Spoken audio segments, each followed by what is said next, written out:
جمعية الدعوة والإرشاد وتوعية الجاليات بمحافظة بدر.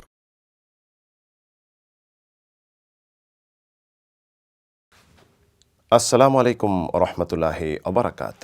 সুপ্রিয় দর্শক ও শ্রোতা মণ্ডলী, আলী ইবনে আবি তালেব রাদিয়াল্লাহু আনহু হাদিস, যে হাদিসটি ইমাম মুসলিম বর্ণনা করেছেন, এই হাদিসে রাসূলুল্লাহ ইরশাদ করেছেন, লাআনাল্লাহ মান লাআনা ওয়ালিদাই, তার উপর আল্লাহর লানত যে পিতামাতার প্রতি লানত করে।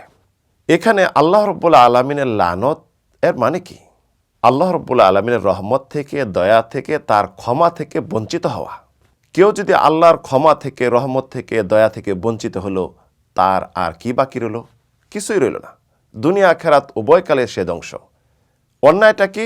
পিতামাতার প্রতি লানত করা, অভিশাপ দেওয়া, এটা মুখের বিষয়। তাহলে পিতামাতাকে মারধর করা, পিতামাতাকে কড়া ভাষায় কথা বলা, পিতামাতাকে আঘাত করা, বাসা থেকে বের করে দেওয়া, বৃদ্ধাশ্রমে পৌঁছাই দেওয়া, এটা কত বড় অপরাধ? সামান্য? পিতামাতা হলো মাথার মুকুট। আল্লাহ রাব্বুল আলামিনের পরে যাদের হক রয়েছে, ওয়াকাযা রাব্বুকা আল্লা তা'বুদু ইল্লা ইয়াহু ওয়া বিল ওয়ালিদাইনি ইহসানা, আমি তোমাদের প্রতি নির্দেশ দিয়েছি একমাত্র আমার ইবাদত করবে এবং পিতামাতার সাথে সৎ আচরণ করবে। পিতামাতা যদি আল্লাহর সাথে শিরক করার জন্য বাধ্য করে, তারপরও তাদের সাথে সৎ আচরণ করার কথা রয়েছে।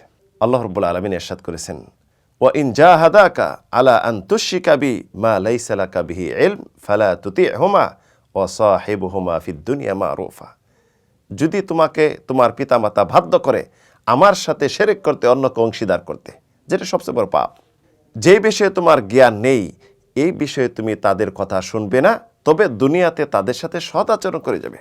অন্যতে ইরশাদ করেছেন, আনিশকুরুলি ওয়ালি ওয়ালিদাই, আমার কৃতজ্ঞতা প্রকাশ করবে এবং পিতামাতার কৃতজ্ঞতা প্রকাশ করবে। পিতামাতার কৃতজ্ঞতা প্রকাশ না করলে আমার কৃতজ্ঞতা প্রকাশ হবে না।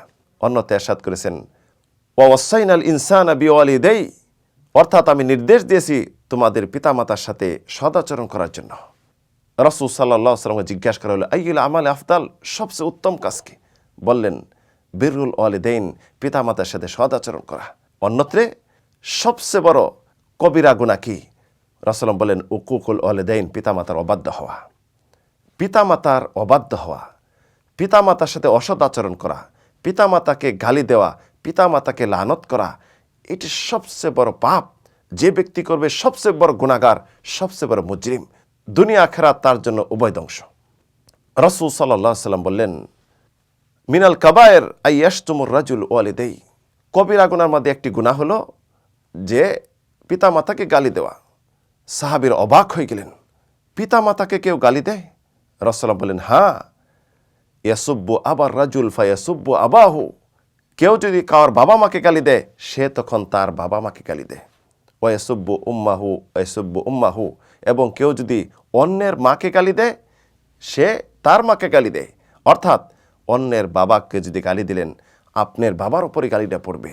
অন্যের মাকে গালি দিলেন, আপনার মার উপরই গালিটা পড়বে। পিতামাতা হলো একটি আল্লাহর নিয়ামত। পিতামাতার সাথে সৎ আচরণ করা, এটি তার জন্য একটি সুন্দর সুবর্ণ সুযোগ জান্নাত পাওয়ার জন্য, বয়সে বরকত আনার জন্য, সম্পদে বরকত আনার জন্য। আসুন পিতামাতার সাথে সৎ আচরণ করি, তাদের যে মর্যাদা রয়েছে তাদের মর্যাদা দেওয়ার চেষ্টা করি। তাহলে দেখবেন আমাদের সন্তানরাও আমাদের মর্যাদা দেবে, আমাদের সাথে সদাচরণ করবে।